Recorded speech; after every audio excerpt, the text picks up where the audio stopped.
I'm going to re-foundation everybody as kind of we get going because we jumped into some things. So some of the things, the folks that were here yesterday, we will kind of go over again, but it's not a ton of information. So I'm going to grab this here real quick. And what I want to start out with is kind of what we do. Those who don't know us, we're actually from a university. We're from the University of Colorado Springs. And this is an extension of the university to the practitioners, the folks that are doing this out in the field. And it's our Office of Professional Executive Development, OPED we call it for short. And we set up customized training courses for people in the field. And it's a relevancy thing for a university. I mean, we teach business, but are we doing things that people can use?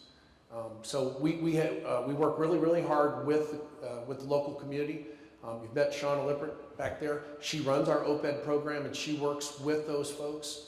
And we deliver training. Now we're new to this market. This is something new to us. We've worked with a lot of folks, and that we kind of started doing this with the Better Business Bureau in Colorado Springs. It's kind of blossomed into this. So that's where we're at, and that's what's going on. So the training is customized. I try to customize it to this industry, and I'll customize it as we go. This is a smaller, intimate setting today. This is meant to be a guided discussion. So we're going to talk. We're going to ask questions. When questions get asked, I'm going to go ahead and repeat them so it's kind of caught in here, and then I'll respond and we'll discuss. And we'll have a formal question and answer session at the end. All right, so let's see if this clicker is going to work for us here. This is the title of this. We're going to build long-term strategies to keep and motivate those folks. Part 2 for those that were with us yesterday. And so this is what we're going to talk about today. We're going to get into this idea of who are the millennials, what they're involved with. We'll kind of baseline the knowledge of the workplace generations. The second thing we'll kind of get into is how the different workforce generations view the workplace. And this is significant, especially if we're talking about doing something different with pay plans or work hours or work situations. People view this differently, and it's important to know the differences and try to bridge some ground between them. And that's kind of the next term, is finding common ground. Next we move into, are millennials good for your team? Well, the bottom line is it doesn't matter. They're here. So we're going to make that work, and that's the goal today, is to give you some tools to work with that. We're going to get into this idea of collaborative work environments. And this is something that people sell, and I'm telling you that's not really what it is. It all comes down to leadership, and that's kind of our bottom line here, is everything comes down to leadership. That's where it is. So as leaders in this field, you're the ones who are going to lead these multi-generational workforce groups to be success. Last thing we do here is what we call aha moments. And what we'd like you to do, we didn't get a chance to do this yesterday because we just flat out ran out of time. But if you see something, if you hear something like, aha, I want to take that back, or I've seen this before, write it down. And then when we get to the end, we'll talk about the aha moments, and you can share that with us. That's what we're looking for. And then that might spur on other aha moments. So we should trademark that, actually, that aha moment thing. So that's the idea. All right. So this is me, and I'm gonna give you a kind of a quick introduction of my background. Now, I work at a university, but for the folks who weren't here yesterday, I'm not a core academic. I came from the business world. My background is supply chain and production operations. Didn't have a whole lot to do with this, but it's kind of grown into this. So I'm a full-time instructor at UCCS. That's my education background, and I'm what they call a professionally qualified instructor. I came from the field. In schools of business, they'll have a mix of people who are academics that do research and advance the ball that way, and then they bring in some of us who came from the field who actually do this, and there's expertises they just can't keep at universities. There's too many of them. So my background in supply chain and operations management is why I'm there, and so that's how I teach, is from that foundational background. I think the students like the mix of professionally qualified and academics, and they get a good education that way. So my background, I'm a retired Air Force Lieutenant Colonel. I worked in supply chain and distribution ops for 21 years in the Air Force. After I retired, I actually went to the private sector. I worked corporate distribution operations and supply chain and logistics for Target Corporation. They move a lot of stuff. That was a real interesting change for me, going to corporate movement of stuff, and that's a different kind of supply chain. So I learned a lot there. And then I'm a small business owner. I own a company, National Loan Clearinghouse, and we're a conduit between small businesses that are looking for lending from private lenders, and we try to line them up and try to move the economy forward through that way. So that's my background, so you have a high idea of where I'm coming from. Let's get into what's going on today. This is the same learning objective as we had yesterday. I'll let you take a look at it, but the idea is you are now dealing with 3, 4, and sometimes 5 workplace generations. And everybody's got different ideas, different things, and now we've thrown this millennial group in here. And there's a lot of challenges. And to be successful and to be competitive, we got to be able to work with all of them.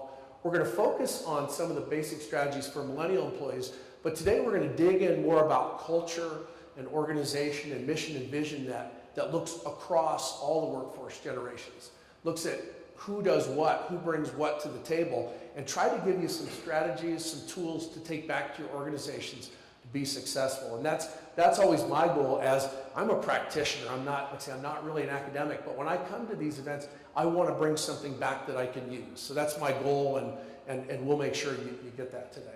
All right, so let's jump in here, and I want to talk first off about this is one thing I've noticed and working with students and in industry, is there's differences about how different workforce generations view the workplace, what it means to them, what we view it. So this is a survey, and it was done by Staples. I thought that was pretty interesting. I like company surveys. I think they're kind of interesting. So right off the bat, it says, hey, there's 5 workforce generations out there. And there's 3 that are prevalent: millennials, the Gen Xers, and the baby boomers. So we got any millennials in the house, self-identified millennials? Okay, good. We can talk about them today.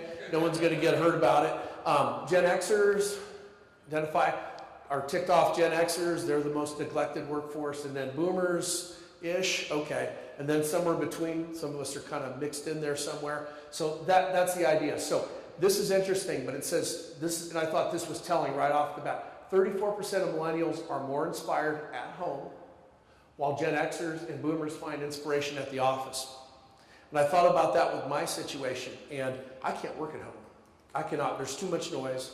There's kids, there's grandkids, there's dogs barking, and I'm not inspired other than to leave the house sometimes. So even if I'm not doing work with the university, I like to go to my office because that's where I'm inspired. And I can get a lot done in that place. So I see some nods, and a lot of people feel that way. Home is not for them. But with our new workforce generation, they're inspired at home and at all hours of the day and night. As a college instructor, I get emails from students at 3 in the morning before a test. And on test day, they can't understand why I didn't answer that email. So I've had to kind of set some boundaries on that. It's like, I'm not inspired at 3 in the morning before a test. You might be. You're taking the test, but you need to ask that question ahead of time. So with that in mind, and understanding that the inspiration level is different, we might find that locking millennials into 8 to 5 schedules, it may not be as productive. And it's tough in some industries. Like, I can't talk to the local fire departments and tell them, hey, you need to let your people, stay at home and work from there. It's not going to work in some industries. But if there is some adjustments that you can make, some flexibility in scheduling, we found that's effective, providing it's still productive. Bottom line is still going to be your productivity. Are you hitting the numbers that you need to hit? Are you making the sales? Are the contacts being there? So you got to look at it that way, but the win always will have to be production in whatever you happen to be doing. This is interesting. It says 48% of baby boomers agree they'd like more natural light in the office. And this is something we've tagged with millennials about having natural light. I think we all like natural light.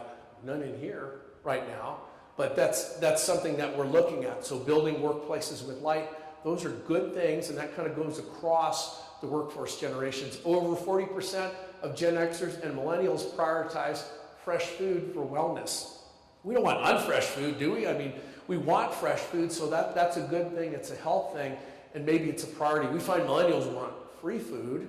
That's something that's there, and it's like that's not always available, but that's fresh food is something maybe we can all agree upon.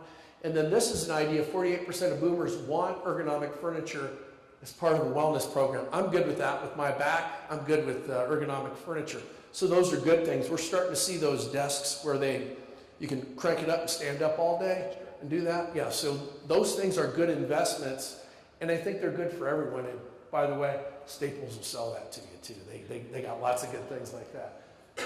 38% of Gen Xers and 35% of millennials rank salary as their number one motivator. That's something we can agree upon, but the Gen Yers are probably going to be a little low on that.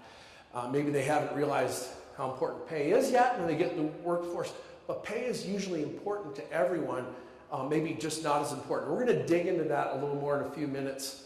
50% of millennials say that burnout is making them look for another job. You're like, they don't even know what burnout is, right? But burnout might be something different. That's a term that might mean something to other people. It's like, you haven't been burned out yet. Yeah, how would you even know what that's like? 46% of baby boomers are motivated by having a sense of purpose at work, not just money. That's something we can share across all the workforce generations. So we can dig into that a little more and see what we can come up with here. So I want you to think about this for a second, this idea of work-life balance. And this is a big issue we see in a lot of the Gallup surveys on engagement and quality of life. They roll these out every year across the industry. And they're empirically rated sound as being valid and reliable. So even the academics like those surveys. They think they're good. But the big issue is work-life balance. But what is work-life balance? What does that mean to you? Does that mean you can balance your coffee and sandwich on your table while you're doing your work at lunch? Or is it something else? What does that mean? Let's talk about that for a second. Your personal home life, freedom, balance. Okay. So personal home life balance with commitments at work, that there's like a balance in there somewhere. Okay. Is it balanced though? Is it 50-50 or? Yeah, no. In a lot of cases, so it might be out of balance. Any other thoughts on what work-life balance is to you? Interference in personal, like I think Sue, from yesterday's panel kind of said it, like she's got an acreage to take care of, kids. Yeah. She just wants to be able to do that without having to worry about her job, you know? Okay. So there's this whole other part of her life that Sue we were talking about. She's got a ton of stuff to do, and she wants to be able to have enough time to do that and take care of her job. So there's some sort of line in there. Yep. Well, it wasn't just that. It was acknowledgement that the home life is equally important to the work life. Okay. And that's it. So do we as supervisors, employers talk about that your home life is as important as it is to the work area? Now, I was raised professionally in the military. We were told the mission comes first before your family. And that's how I kind of approached work. That's not good. I found that it's not good for the family. It didn't work even when I was in the Air Force at home sometimes. So, and we may take that because we know I can fix that at home, but I've got to get this going at work. And until we realize the challenges that are there. Now we've got a workforce generation that's looking at that completely different. Work-life balance is something else altogether. So there was one more part of this here. No, that's it right. So that's the issue. So we're going to dig into work-life balance a little more here in a second on what that means and how it's changed. But this is kind of getting into this, how we're looking at the workforce again. And if you've noticed on the top of this slide here, there's these birth dates. The next slide, the birth dates are going to be a little different on where these lines are. So don't get too hung up on that. But the idea of what this means and something like work ethic, we look at that as being a positive thing. And we go across the board and we see Gen Y, work ethic is something completely different. What's next? Multitasking, tenacity, being entrepreneurial. Those skill sets might not always be recognized as positive in some work centers. But that's where that's an issue to a fit. Work is what? With boomers, an exciting adventure. Do you feel like that, boomers? I know sometimes it is, and we get a lot out of it. But our Gen Xers, we call it, we'll call it happy pessimism or something like that, or romantic pessimism, but they say it's a difficult challenge. In Gen Y, it means it's a means to an end. I work to live instead of I live to work. I work so I can go spearfishing and do all that cool stuff versus no, jobs, that's where I get my fulfillment out of. That's why I'm more charged and I'm more creative at work versus at home. We're starting to see some of those connections there. So that's the idea. Rewards and feedback, it goes from our veterans from World War II. No news is good news. A job well done is satisfaction, but Gen Xers, sorry to interrupt, but how am I doing? Freedom is the best reward. And then Gen Y, whenever I want it, I can just push a button, and I'm looking for this meaningful work thing. We're going to drive into that in a few minutes. What are we motivated by? Boomers being valued and needed. Gen Xers, freedom and removal of rules so I can get stuff done. And Gen Yers, it's the experience. It's working with other people. We talked for a couple of minutes about marketing to millennials. And we actually did a series for the Better Business Bureau in Colorado Springs on that. And this whole idea of experiential shopping. Of course, not actually going anywhere, but online, and the experience of shopping as a positive thing. That does not exist for me. There's no, well, it's not a good experience, at least in shopping. That's not my thing. So I'm looking to get in and out, but there's an experience of going through that process. And work is an experience because of the ability to be around other people. They get charged up by that. That's something that they enjoy, and that's a fulfillment part of it, as being motivated by it. All right, so we see the work-life balance. We'll dig into this, where that goes, and the technology thing, which I think is really interesting. Those of us from my workforce generation, we started in work when there weren't any computers at all. We suffered through the computers where we used to have to put boot discs in them to even turn the blasted things on. And I saw the other day on Shauna's desk, she had an 8 meg flash drive, and I'm like, wow. I can, I can't even imagine that, and that's like nothing to these folks. So it's interesting who remembers life without microwaves? Anybody? Yeah, that really changed the workplace, didn't it? We didn't have to bring cold sandwiches. That's still pretty cool technology. Gen X is what you can hold in your hand, a PDA. Those are gone now. But those were pretty cool. Cell phones. Gen Y gets into this intangible, ethereal type of environment where it's beyond just being normal. It's actually wired into you. The idea, I was showing students in a class a couple weeks ago about a technology that's out there where they can put a chip into your hand. It'll do everything from opening your door to starting your car. You could buy things with it. And I'm like, no way. I saw Soylent Green and some of those movies. I'm not going for that. But they're like, yeah, I'd do that right now. I'd do that right now.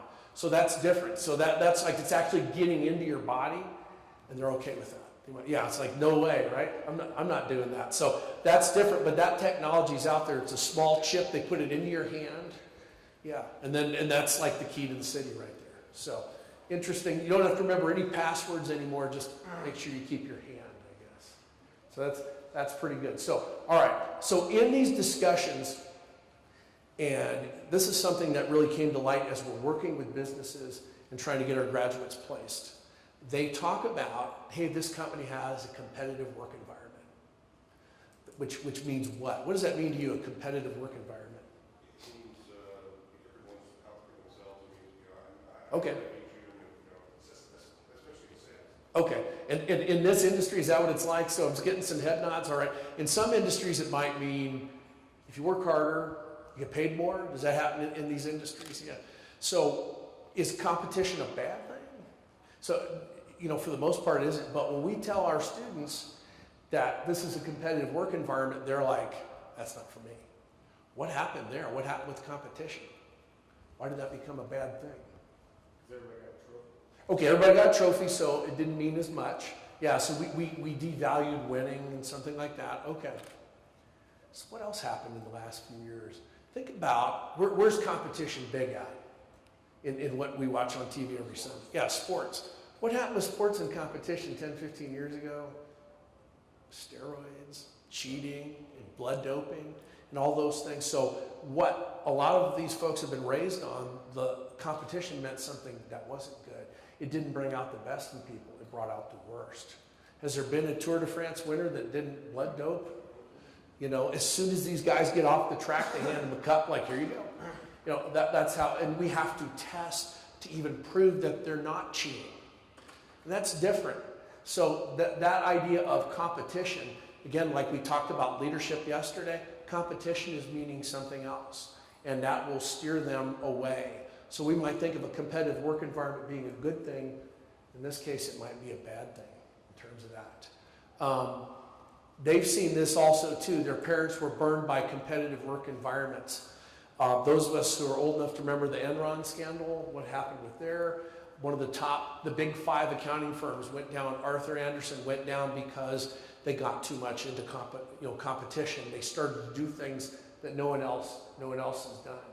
And in school environment, when we've had grade point averages, things like that, that have brought it up, our students, and I can tell you from my experience, there's no empirical data here, but they've cheated more on tests than any generation. And they've seen it in schools. And when I tell them, hey, you cheated in high school, don't do it here. Yeah, right. So we've had to really, really work on that. We've tried to really infuse ethics into our business programs. And we're having some success, but they've seen a lot. They've seen people get ahead by cheating. They've seen people win by cheating. Lance Armstrong got caught.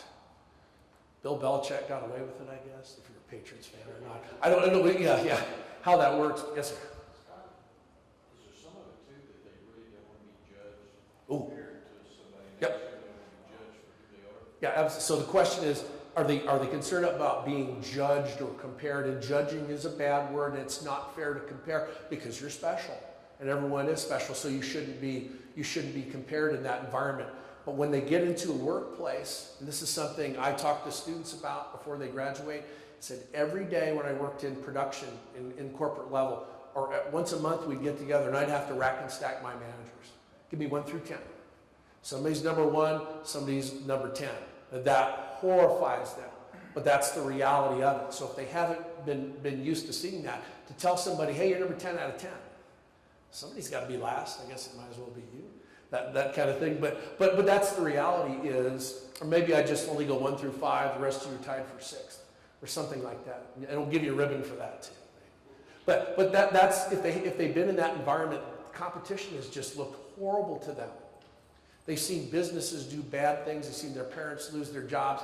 I don't want any part of that. So that's a word we have to be careful about when we're hiring people or bringing them into this environment. Is the competitive work environment is being looked as a negative. There are some folks that eat that up. They do real well in these industries, but others, that just scares them to death. All right. So we've talked about some of the differences and how the workplace generations see themselves and see the workplace. And there's some things there that are quite different. But there is room for common ground. We can do something as leaders. And we find that workers from all generations view work as personally fulfilling and satisfying, or you wouldn't do it. You do something else. You're finding something good. So that's a good place to start. At least we feel good about work. There's something there. Everybody wants to be paid. They want to be paid fairly.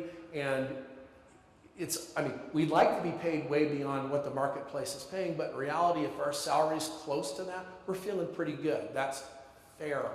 That might mean something different between generations too, the fairness thing. But that's okay. So there's some common ground there, and that's something good to think about. But in developing this common ground, the thing that will bring the workforce generations together is this idea of corporate culture, company culture. That's critical, and it's more critical to this newer workplace generation than the others because of what we'll kind of dig into this. So it's a key factor in job satisfaction in all workplace generations, and we'll ask in Gallup surveys, what's the culture of your organization? Do you feel like it's positive?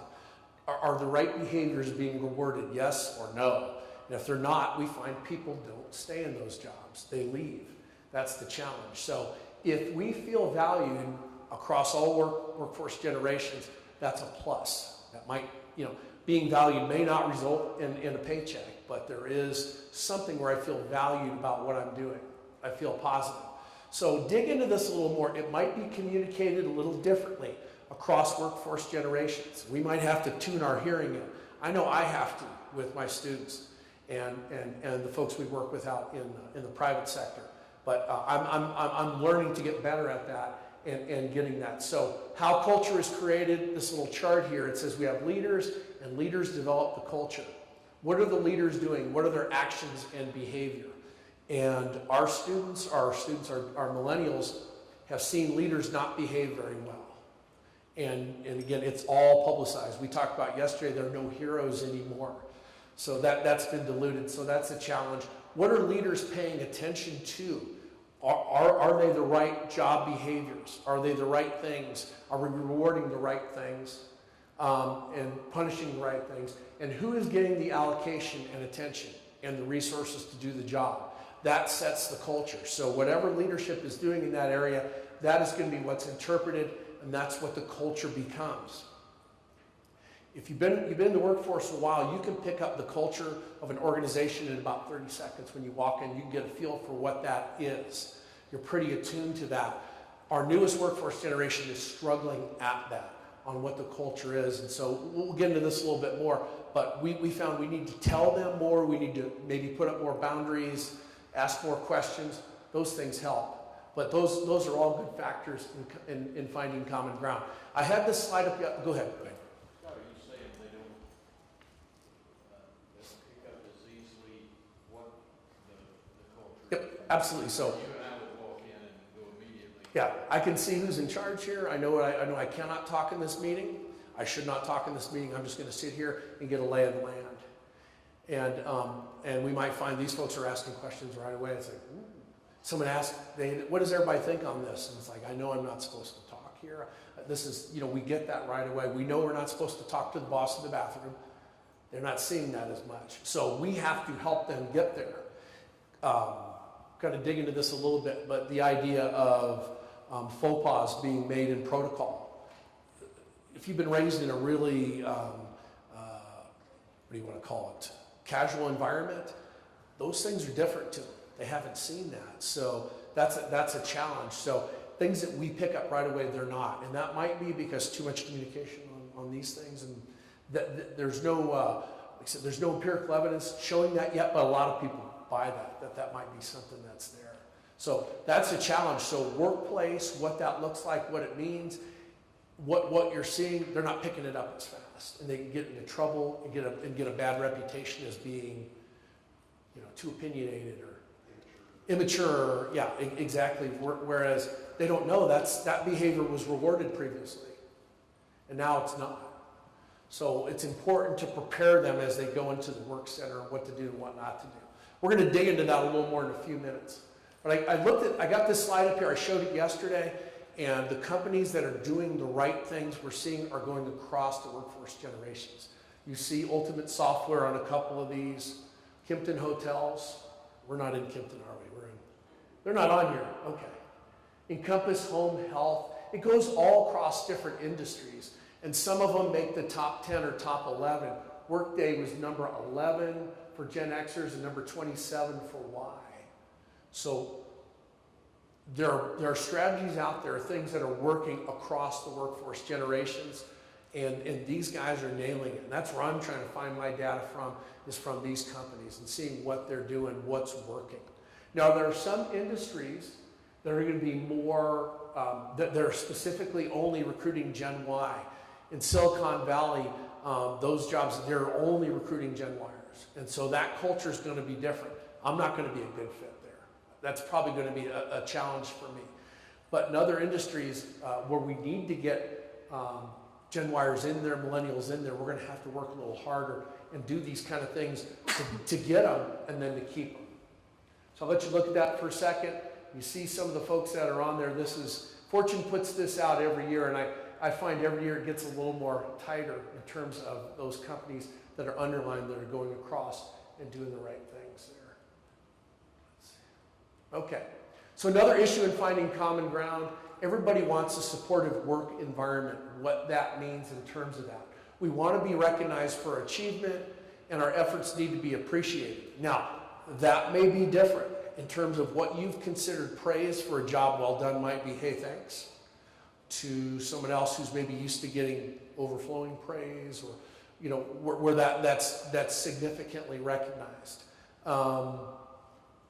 And I can tell, one of the most interesting questions I got asked when I went to corporate America was, how do you like to be recognized? How do you like to be recognized? And I said, no one has ever asked me that question before. And it was like, what do you mean? It's like, what do you mean, how do I want to be recognized? Well, do you like individual recognition? Do you want your name called out in meetings? I'm like, no, that's not really me. I'm more of a team person, so and they actually took that to heart. So when things came up, I didn't want to be embarrassed in that situation. But it's a good question to ask somebody to find out, if you were to be recognized, how would you like it? Well, just send me an email and say thanks. That's good enough. Or I'd like a check. That would be good. That might not happen, or we're not doing that. But think about, how do you like to be recognized? Or have you? Maybe you're not getting enough recognition sometimes. But if it was up to you, how would you want that to happen? It's a great question to ask people, because you don't want to recognize and do the wrong thing and embarrass somebody, or maybe do it in a way that someone might be offended by that. So we want to be appreciated for effort, but companies might have a way of doing this. There might be a corporate way of doing that. And we find with this new workforce generation, they don't appreciate that. They look at that as being corporate, or just something everybody does, where maybe something that's a little more personal works with them. But yeah, that was a new one for me. How do you like to be recognized? Good, but it really will help that way. It can't always be the same. So we define a supportive work environment can make all the difference in how employees cope with the pressure on their jobs. And you've been in environments where it's supportive, and you definitely have been in ones where it's not, where you feel like you're all by yourself, nobody is helping you. And if we put people from this new workforce generation in those island jobs, they fail almost every time, because they've been in collaborative, supportive work environments, and not having anything around them is almost a guarantee for failure. Why aren't they thriving in that environment? And this is one of the issues why we're dealing with that. All right. Another common ground issue, this idea of career development. Everybody rates this as high. Of course, we think career development is important. But only 50% of the companies, or 50% of the respondents, and this is across workforce generations, think that companies are doing this well. That's something we definitely share. We saw yesterday a lot of statistics that talked about millennials feeling unappreciated, or their skill sets not being used. So, and I think this is a driver from our discussion yesterday on flatter organizations. We don't have the natural growth anymore. Now, if you've been in that environment for 10, 20, 30 years, you're used to that, you get that, but if development isn't shown within a couple years, within a year, an investment in development, these folks are leaving. You're not going to be able to keep them. And right now, because we have a recovering economy, they can leave. And they will leave, and your competitors are poaching them from you too. So, hey, you'll be appreciated over here. We'll do those things for you. Yeah. Advancement, or is it like training? Yeah. Self-help stuff? Is it? Okay, so good question on that. Does it have to be advancement, or can it be development? And the reality is it can't be advancement. We got flat structures. There is nowhere to go. So it has to be the other things. And a lot of times, I can tell you as a manager, I don't know how I want to develop this person. I don't know what I can do. So we found it's successful if we ask that person, how do you want to be developed? What kind of skill sets are you looking to grow? And then try and get that for them within reason. I'm not going to send you to Paris for cooking school, because that'll just make you feel more developed as a human being. But maybe I can get you something to develop some soft skills. Maybe you need some Excel training. You go into a job that's Excel heavy and you just don't know how to use it. That's something we're hearing from a lot of our business partners, is some common computer skills our students aren't having. And so you might need to do that to help them out. But it's one thing to say, I want to be developed. Well, how? What's next on that? And it may not be something you've done before. You might find out it's not that expensive. Come to us. We do this stuff all the time, right? That's what we do. Yep. Well, I was just going to say, when I took over my department 3 years ago, I've got 4 boomers, 2 Xers, and 3 Wow. Years. Okay. I mean, it's a crazy. You never sleep, I bet. Yeah. First thing I did was interview everybody. Oh, wow. Okay. The question I asked was, where do you see yourself in 5 years? And every 6 months we do a review and go back to that same set. Okay. And so as my boomers are leaving, we're retraining or training the Xers or the Yers to move into those positions. And that's where they feel like they are. Okay. And you've got a succession plan that way. Okay, so I'm going to repeat that so I make sure I paraphrase it right. So the idea is, once you kind of got your team established, you re-interviewed everybody, and one question that you asked every 6 months as part of the review is, where do you see yourself in 5 years? Because succession plans don't get visited enough. In this situation, they know it's on the forefront. And maybe 6 months ago I saw myself here, but now I see myself here. And that's great. That's great for development, I think, for all the workforce generations. I think that helps with that flat structure, because they're probably, they may not move up. Right. But they're moving to things they want. Okay, yeah, exactly. And pay can be adjusted. Good things can happen. Absolutely. That's good work within a flat organization structure. Yes, sir. One of the interesting things there, when I was interviewing not long ago a Millennial for a position, I asked the question, where do you see yourself in 5 years? And I got this blank look. Oh my It goodness. was like, I don't know where I see myself in 1 year. No planning. No planning at all. So, yeah, so the question about asking a young millennial, where do you see yourself in 5 years? And they didn't expect that question at all. That's one thing we try to tell our grads. You're going to get that question. And be realistic and don't say, I'm going to be in your job. Yeah. You don't want to hear that either. But the idea is maybe they haven't thought about that. And I'm still figuring out what I'm going to have for dinner. And that's all that's on my mind right now. So that's different across generations. But I think I really like the idea of relating that back and revisiting that as part of development and succession planning. It shows your team you're thinking about it. I really like that. I think that's a good strategy to go with. Re-interviewing people, yeah, like, am I getting fired? It's like, no. We're just re-baselining things. That's good. That's good. So we like these things. It's definitely important. If you're not a boomer, do you know who that is, that cartoon? Fred Flintstone? Okay, he's on for about 100 years. But the idea is 7 out of 10 employees, and this is across the workforce generations, would like to set their own hours for work. So that's there. So true story on this. We had one of our grads, because we were talking about this a minute ago. Somebody said they had USAA insurance. Yeah, okay, so we had a grad, we sent them to USAA insurance, and they were going to be in charge of an inbound call section that's answering insurance questions. And they said, hey, this is how this section works. We start at 8, we go until whatever at the end of the day. Your folks take a 15-minute break, half hour for lunch, 15-minute break, you're good to go. And then you leave at whatever it is, 5 o'clock, whatever it is. And the guy says, I got a better idea. I says, how about I won't take the 15-minute break and the half-hour break. This is a student interview for your job, and I can just leave at 3 o'clock every day. Well, we were horrified when we heard that. We're like, oh my gosh.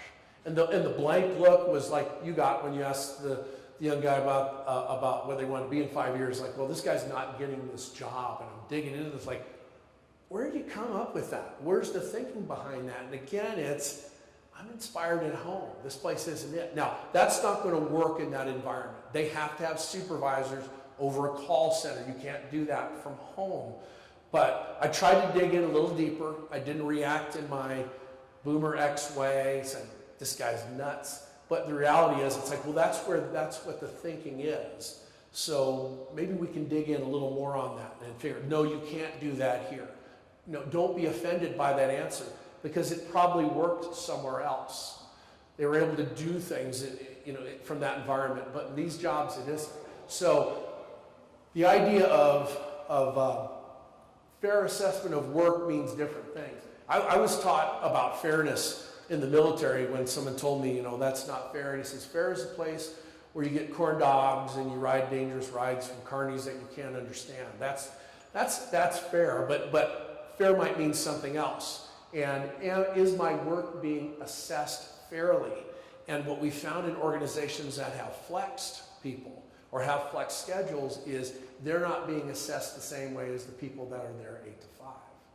But they may be just as productive.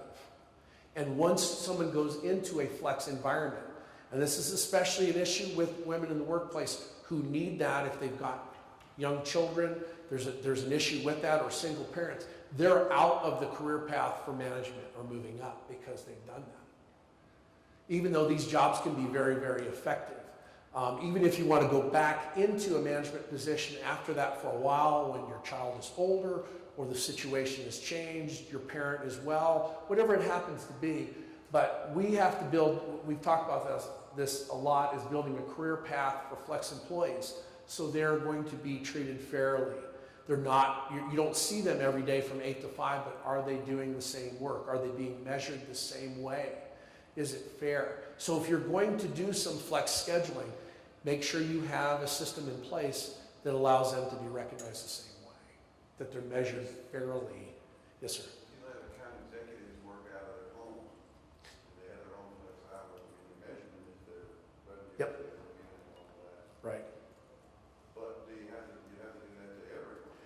Well, I think, I don't, Not only are millennials, but Gen X is in your well, I think, I wouldn't want to dictate that, and it works across different industries. But I think some people like being at work from 8 to 5, and they're very effective in that environment. Others may want to do something else. Now, when you start breaking that, okay, you're breaking glass all over the ground, and it's going to change things. So be very careful. But if you are going to adjust a work environment, there's going to be ticked off people. Why aren't they here? I'm here at 8. Why is that person here? And that the communication is going to be critical. Like you're talking about re-interviewing people, I would recommend doing something like that, a re-interview process that shows that, hey, this is what we're doing now. I need everybody to hit this. This is our productivity line in terms of sales, and also rewarding some of those soft skills. Are we losing people? Are we seeing gains in those areas? But as long as we're hitting numbers, it should be okay. And you might hit those numbers with those folks that are able to do that. I'm going to go here first, and then I'll get to you, sir. Go Real ahead. quickly, and you may not be familiar, Yeah. but a lot of your salespeople are commission people, and your Yeah. other staff are employees, and that's the way you can Yeah. differentiate in most of your Yeah. office. We also differentiated by geography. So we have Yeah. who lives 70 miles north, and that's all in our DMA. So he's at home servicing that 2 days a week in the office 3 days a week. So the kind of conversation we talked about here is there's a differentiation sometimes between people who are salaried and commissioned. And the commissioned people are going to have more freedom in that area, but still in some environments, we're looking for our commissioned people. I want to see them from 8 to 5. I want to know what they're doing. ABC, always be closing, whatever that happens to be. But we've had some industries that they've stepped out on this. And in fact, we gave this presentation for the Colorado Broadcast Association, and there's a guy in there, he's like, there's no way I can't do this. And we found out he's tried it, and it's actually working. He's actually pulling up the carpet in his offices now to help out with that. Yes, sir. Yeah, so I said, coming from a big company where I just came from, it's more difficult to Yep. do. They're very, very structured. Absolutely, yeah. Once you make precedents, Yeah. it spreads throughout the company, and, you Yep. did it for this person. I want to be able to work half a day or 3 days a week Yeah. or whatever. I came from Comcast, and it just, Yeah, and it's not done. it's not done, and that's why it's tougher with bigger companies than smaller companies. And as a small business owner, it was still a challenge for me because of my foundational kind of work history and used to being that. But it's tough to do. It's not impossible, but you have to codify it. It has to be done that way, and it's not that easy, but it can be done. It can be done, and I think it's worthwhile if you're going to compete in this market. But it's not easy. But once you've done it, you'll never go back. Is what I'm hearing from folks. So expect it to take a while. You're going to get huge pushback from people. But that means we have to share results and show, hey, this is actually working here. And it's okay if it doesn't work for you. If you, like I said, I need to be at work to be productive. Other people, it might be a little bit different. Where are you inspired from? That's a great question to ask, Nobody asks me that one sometimes, and definitely not in the military. So, but we have to have a career path. We have to have a flexible path for that. Otherwise, we're going to lose maybe really, really good people. And if they feel like they're not being assessed fairly, like I've produced more, but you talk football with that person every Monday, and I don't do that, I'm kind of out of sight, out of mind. So it's intentional to do this. All right. So other things in terms of common ground, we definitely see some difference. Is it possible to build a company or an organization that is void of any generational issues? We got a picture up there with Batman and Harry Potter. Okay, that's definitely a different connection there. Is it possible without any of them? No, it's not. The reality is it isn't, because we're different. We're different as people. We've worked really, really hard in a lot of industries to. You're probably getting diversity hammered down your throat right now, and in some of the small markets, that's tough because you got what you got, and your community is where it is. But as much as we've worked on that, it doesn't mean we can't talk about differences and we can't embrace differences. And the same thing goes with the idea of finding common ground. And so everything needs to go back from a company or organization. If organization culture is going to be your driver, everything should start at mission and vision. This is the starting point. Now, I have had a belly full of mission and vision building over the years. I used to be a total quality management instructor. I was a Baldrige examiner. I've done this. If I'm in an organization that says, hey, we need to do new mission and vision, I'd rather go to the dentist. I honestly would. But now I've been really recharged on this over the years because what I've seen and the value I'm getting this. So everything in the organization should revolve around mission, vision, and values of the organization. If you haven't revisited your mission and vision statement in a while, it's time to, because I guarantee you that's the first thing that potential millennial employees are looking at is, what do you do? How am I going to feel valued? How do I feel I'm going to make a difference? And they're going to go to this. I worked for companies for a while. I had no idea what the mission was. And you can get in that mode very quickly if you've done this for a while. It's like, oh, great, it's time to do mission and vision again. And you've got other folks that's like, yes, we're going to jump into this. This is what we do. It should be a force. It should be connecting. Is it in your organizations? I don't want to know. You know, it might be, it might not be, but it's something that we need to look at. So we've watched some of the top organizations in the field. And I'll tell this story real quick. Shauna's not here. How am I doing on time? When am I supposed to be done? Okay, awesome. Okay, this is a good story. So we brought this guy in at the university, and this guy comes from the catering industry in Chicago. So you can imagine this is just a dog-eat-dog industry. You're fighting for every wedding and bar mitzvah and everything you can get in Chicago. And this guy's like just grizzled veteran from this industry. And he started to get into this. He had an employee tell him, and it's like, no, this is about making hot dogs. And they're like, no, it's about what we do. So they have these, we watched him, we had him come in, and he's showing us this video at their meetings. They're going through, and as people are talking about what they're doing, says, how does this relate back to our mission? What do we do? And they say, okay, yeah, that's what we do. If it isn't, we shouldn't do it. Is that important? Should we be doing that? Should we be measuring it? And so they focused everything off that. And the results were amazing. This guy had been in the industry 30, 40 years. His father was in the industry. His two brothers work in the industry. They're able now to do the same work that the other caterers are doing in Chicago with a third of the people. They're killing everybody. He never thought this would happen, but it was about refocusing back on what you do.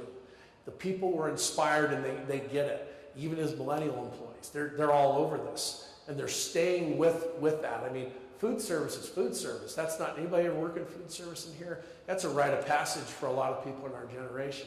But that's something they don't have anywhere near the turnover of their competitors. The other competitors are like, how do you do this? And they say, it's this. And they're like, no, that can't be it. You must be getting cheaper hot dogs or something.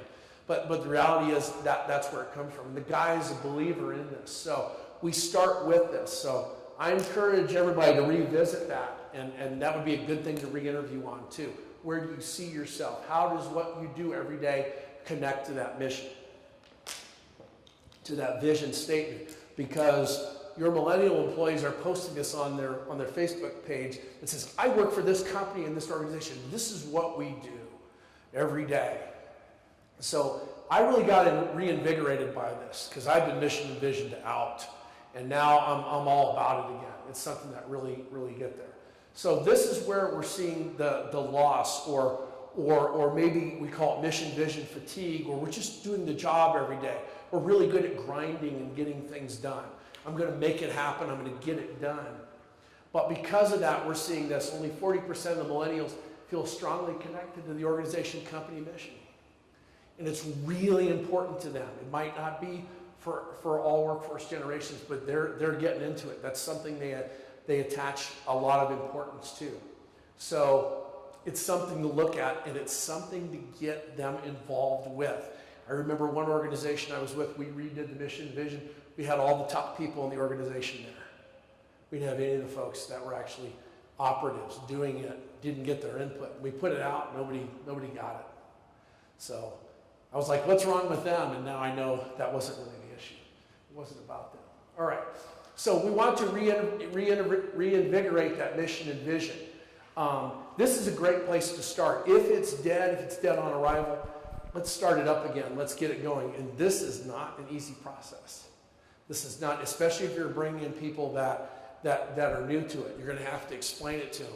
It might take a few weeks, but it's important to get it right and to get it where it needs to be. Does it really reflect the organization?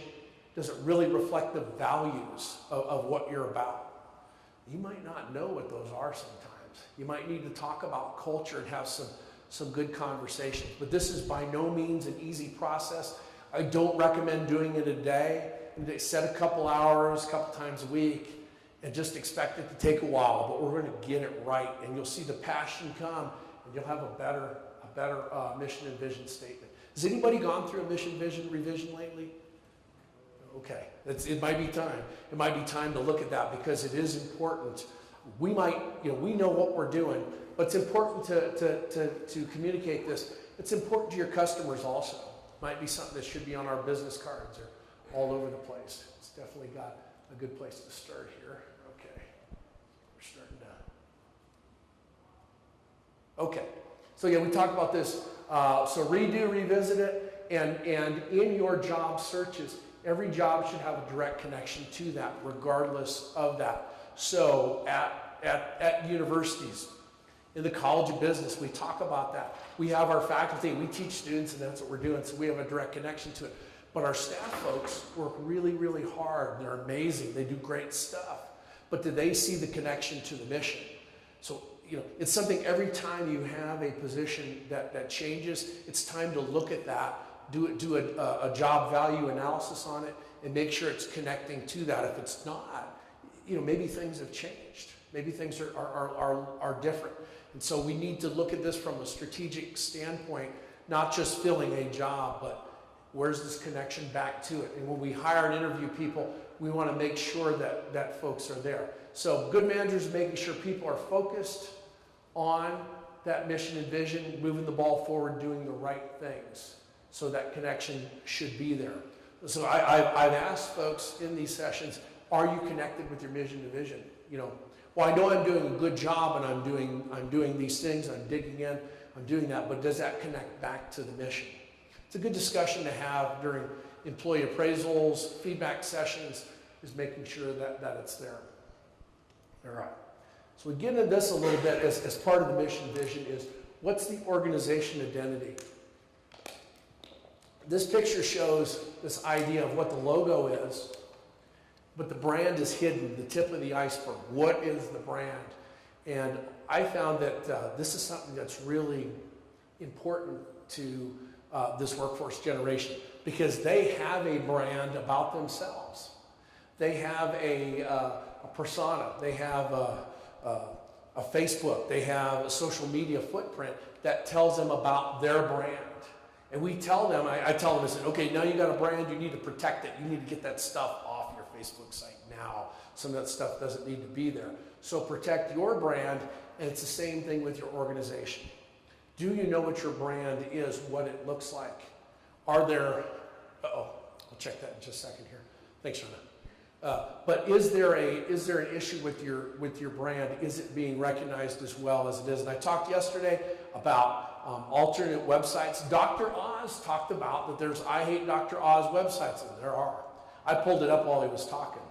The one that he talked about was kind of like husbands who wish he'd back off a little bit, and there's some real hate sites out there. He's got some, so that's part of his brand. He's got the stuff that he's talking about that he thinks that there's important, but do we know what the brand is of our organization? And in these industries, it's really, really important to know what the social media footprint looks like, kind of what's involved, what people are saying out there. Thank you. And I might have kicked the cord out walking back and forth. You never know. I don't know. But that it's critical to get an idea on that. So the brand's got to fit our identity, or it's not authentic. And we get into this idea of what's real, what's authentic. Does it match? Is it really say who you are? And with the amount of identity that's put into a job, if you've got somebody that's super inspired, they're ready to go forward, but the brand does not fit them, or it doesn't match, or it doesn't look like it's authentic, they're out of there. In our Marketing to Millennials class, we dug into this quite a bit, and we're looking at the idea of specials and sales. And this is a generation that's grown up, that every day there are the ads for things on sale from Big Five. They always have a lot of stuff. Harbor Freight Tools, they always have something on sale. It doesn't mean anything to them. It's just an ad. It's not really anything. So that brand means nothing. There's nothing that's real to it. So you say it's a sale, they don't believe it. It's just another ad. It says it's a coupon or it's off, but it really isn't looked at as a discount. So it's not considered authentic. Folks that are doing that kind of advertising to consumers, that's really being ignored by a very valuable group of consumers. They just don't put any value in it at all. So that's a challenge there. So authenticity is important. And that's a good question to ask people about, is authenticity. What does that mean? Is it real? Is it something that you want to put stock in? And ownership of something. When you do that, we find this workforce generation really takes that to heart, that brand is me. I only wear X type of shoes. I only buy this type of product. They've investigated it. They found out what's involved. Are they doing the right things? Does that fit me? If it doesn't, I'm not going to wear that. I'm not going to use that. I'm not going to work there. So that's a challenge. So brand is important, and bad information about somebody on social media. It's important we tell small businesses especially. They might not have a lot of folks who are real smart on this, or they may not be, but you've got to know where your social media footprint is. You've got to know what's being said out there, and you need to address it as soon as possible. Get out in front of it before it becomes an issue. So that's kind of the bottom line on this, is, are millennials good for your team? Well, like you said, it doesn't matter. They're there. You're going to have to hire them. So do you want them? Do you want them on your team? Dr. Oz, woohoo, yes, everybody. Yeah. We're not going to do that in here, but did anybody jump up and down and got a book yesterday from Dr. Oz? Okay, it doesn't look that kind of crowd. Some of those people really got into it, didn't they? Yeah, I wouldn't want that posted out there. But they got a free book. So that did happen. Good for them. So we are going to have that happen. We're going to deal with that. So let's see what we can come up with. All right, this is a challenge that I've had, and the reality is in America, most of the jobs, any job growth is being spurred by small businesses. Innovations are coming from small businesses, not big companies. Why is that? What's going on? Why do small businesses produce the jobs instead of the big companies? Why do they produce all the cool ideas? And then Amazon buys them from them, or Google or whatever. Why does that happen? Yes, sir. Necessity. What's that? Necessity. Necessity. Okay, so the idea of necessity. So I've got to do this to survive. So I come up with a better way of doing things. Absolutely. So, okay, less bureaucracy. Entrepreneurial. So those are so I have the ability to do that. So if you've worked within big organizations, sometimes entrepreneurial skills are not as valued, and then people don't want to do that. And if that's you, that might not be a good fit. So this is something that I've dealt with. In talking to a lot of small businesses, and as a small business owner, I can't find employees with the right job experience. So my company, I need somebody who can process loans, but they've also got to be able to do some face-to-face soft skills. A lot of loan processors don't. They're like people who do medical billing. They work in an office. The doors are locked. They do their thing. But I need people that can do that. And I also need people that got some IT skills. And I also need somebody to run the vacuum and clean out the microwave and do all that. Okay, we're done. Okay. So that's what I need. And I found that I can't find it. So I've given up on job experience. I really have in this field. If I get one of those four, I'm pretty happy. And hopefully they'll want to run the vacuum too. That's important. So I'm looking for fit. I can't find the skills, the education, or training that I'm looking for. So I'm looking for culture. I'm looking for fit. Can you get in this environment? Can you do these things? I'll teach them how to do loan processing. I'll teach them how to do these things. And in a lot of cases, you're going to be better off bringing in people who aren't as experienced for these reasons. Number one, they got fresh ideas and a fresh perspective on the workplace. Okay, we can get people to say, been there, done that. The experience is overrated in this environment. Okay. And it can be beneficial to hire young employees if your customers are millennials. There's a connection there. I speak millennial. Do you speak millennial? Maybe that. But whatever it happens to be. But familiarity is good. In young employees, they help generate marketing strategies that appeal to their age group. And we found even with, I talked about this yesterday, is our website that UCCS is built more for parents than students. We're going to do some work on that. Definitely is there. Technical skills. This is something that, we can rate or overrate, but the idea that I grew up in a non-tech work environment, and I've learned by just brute force on making things work. And I taught some Excel classes or Excel-based classes at the university. Students always have better shortcuts in Excel than I do. Stuff that I've never seen, I'm like, well, I didn't know you could do that. Come up here and show us. That's okay. So we got to take advantage of that. That's a good thing. So social media, the internet, and things like that, it happens quickly. But what I find is because I do things by brute force, I kind of make it fit. My implementation is slower. But that's how I've learned, is just making it happen. Not having a manual or having a manual and just kind of going through stuff. We find that these folks actually have some pretty good tech skills, and they train better than you think. They actually do a pretty good job with that and showing that. They probably had to show their parents how to program the remote for their television or get the phones working right. Cost reduction, because they have less work experience, you can pay them less. That's a reality of that. And they know that coming in, that's something. But costs are not the only consideration. You get what you pay for in some cases, but I really recommend using a lot of behavior-based questions in interviews to make sure that they know you know what you're getting. And does everybody know what I mean by behavior-based questions?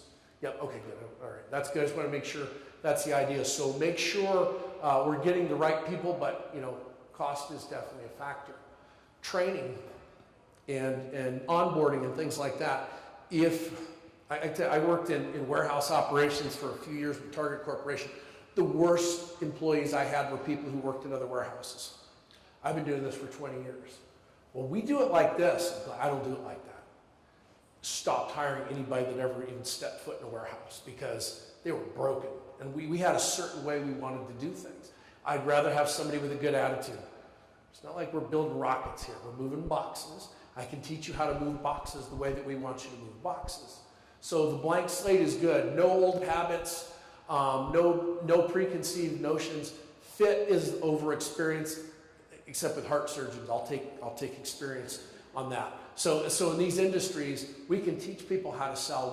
We can teach people how to do these things. So it's definitely, I would definitely go that way. All right, so instead, we talked earlier about competition, and what's more valued by this workforce generation is the idea of a collaborative work environment. Collaborative work environments are defined as being rapidly adaptive. People are working together. There's not, chain of command is not as important as getting the job done, making things happen. Managers and the operatives have the tools and freedom to spur initiative. And I'm saying it's not this, because this is very expensive work systems and beanbag chairs, which I would not recommend. But because I can't get up out of them after I sit in them. But there are companies that are selling collaborative work environments. You don't have to do this. This is always going to be about leadership.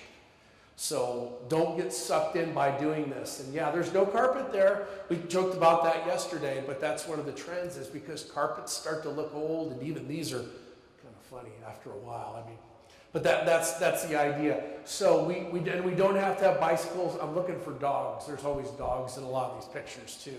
But collaborative work environment involves culture and leadership in doing those things. So that's the idea.